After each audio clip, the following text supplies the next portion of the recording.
So I'm Ollie. I am the oldest granddaughter of Stella, and I also here representing my siblings who couldn't make it. They all live in Perth. So I would start with firstly saying that my siblings would love to be here, Vaughan, Dawn and Marshall, and they have sent me a few things that they would like me to read before I make a comment myself. Start with the oldest, Marshall, and he sent a simple message saying that Nana was a beloved person who influenced and touched the people around her, and as he was growing up, and he will be greatly missed by those in her lives, those that she had touched all around her. So that's from Marshall.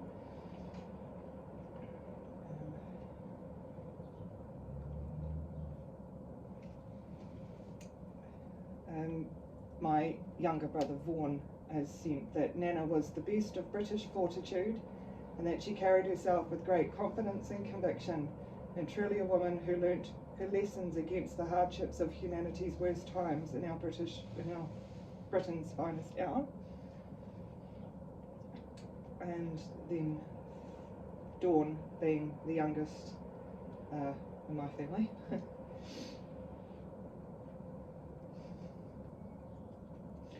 Nan. Sorry. I am writing this speech on this day that we celebrate your life. It reminds me of when I was a child and I'd write to you using my best gel pens in my neatest font, and I'd use my dictionary to make sure that my spelling was correct. And I'd pick out the coolest stamp that Mum would have on hand, and you would always write back. Living thousands of kilometres apart, you always made an effort to call and send birthday cards, and in return, Vaughan and I place our feet up to our ears and pretend to talk to you back. I cherish the times that I stayed with you at Somerset. You told me many stories about life in London during the Second World War, and since then I've made attending Anzac services an important part of my life. I will forever miss your jokes, listening to you playing the piano, your muesli, and getting prime roast in Taupo. And if it wasn't for you, I wouldn't have the jigsaw puzzle addiction I have today. I love you, Nana Holmes. Oh, it's from Dawn. Sorry. I've never actually stood to speak for anybody at a funeral before, so, and I'm not a public speaker, so bear with me.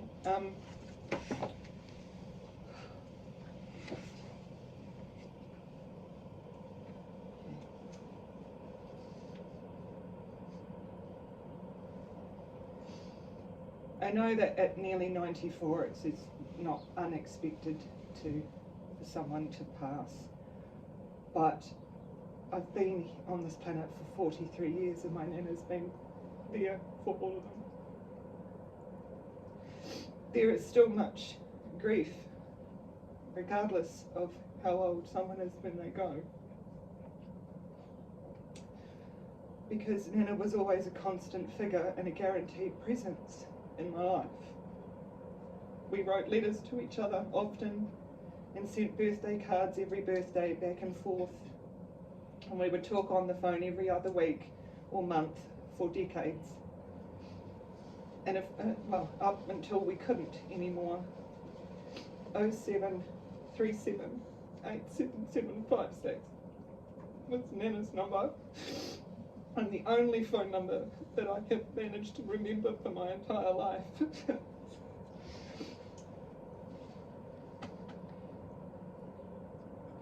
It wasn't about the great adventures with Nan for me. It was more about the simple things, the day-to-day type memories, making biscuits or toffee popcorn, helping Nana in the sewing room or in the garden, or me showing her my awesome ballet skills. I'd make daisy chains out of the flowers in the lawn, and she would wear them while we had tea and biscuits.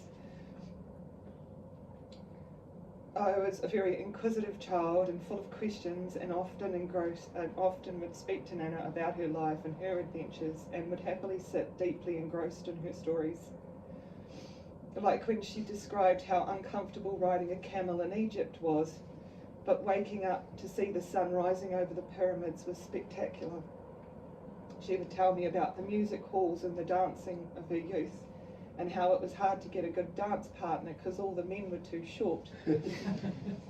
Well, we forget that 100 years ago the average height for a man was 5'7", and Nan was 5'8" without her shoes, and Nana loved her heels and her lipstick. Or how in winter they would go outside to the outside skating rink, and how much she just loved skating.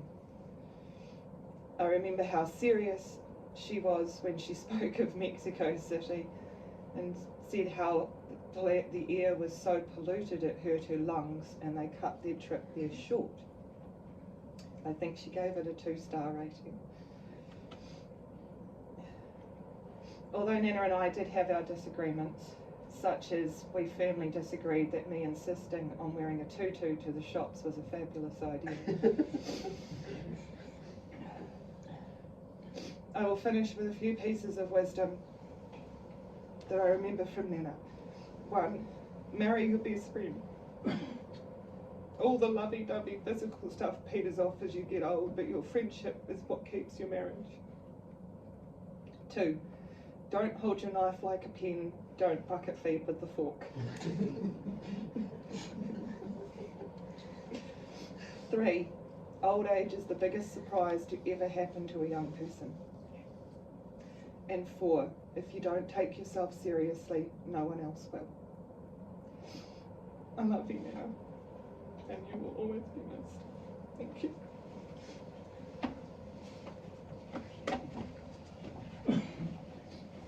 Thank you, Louis. To a person unaccustomed to public speaking, I think you should take it up. Anybody else have something to say they'd like to say?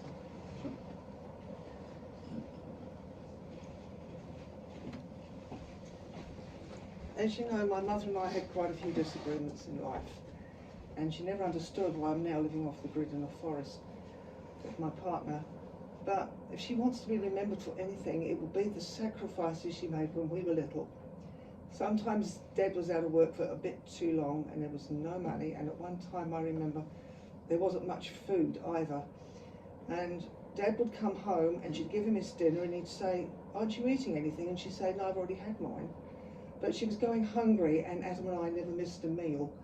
And I think the good health that Adam and I enjoy today is because we were properly fed as children. We weren't easy. Adam's deafness and my eyesight was a great burden on the family, but by the time we were teenagers, he had normal hearing and I had normal eyesight. She also was a fun person, but she gave a lot of that up to do a dead boring job to keep the family finances going, taking in sewing. So I think that was what she would want to be remembered for the most. Thank you. Thank you, Ginny. Couldn't have put it better myself, and in fact I didn't. Anyone else? So what we'll do is we'll spin this coffin around, and the pallbearers, you know who you are.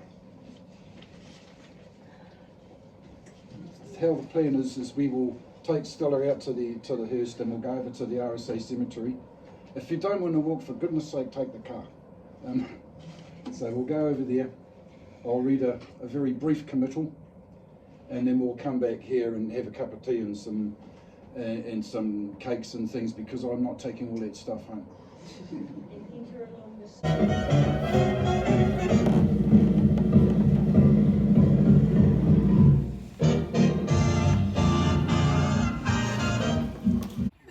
Here we go. I guess we're on the last part.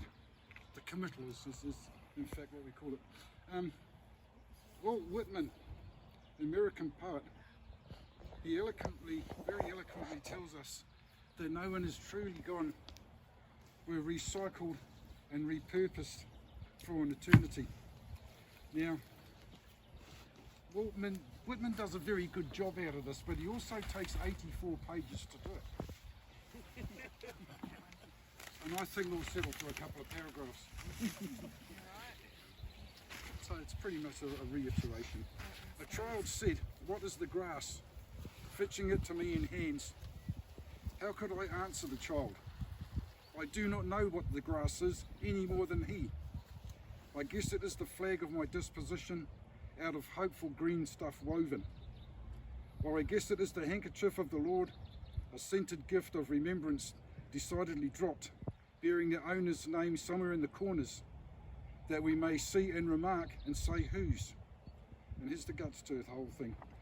I guess it is the grass, I guess the grass itself is a child, produced babe of the vegetation.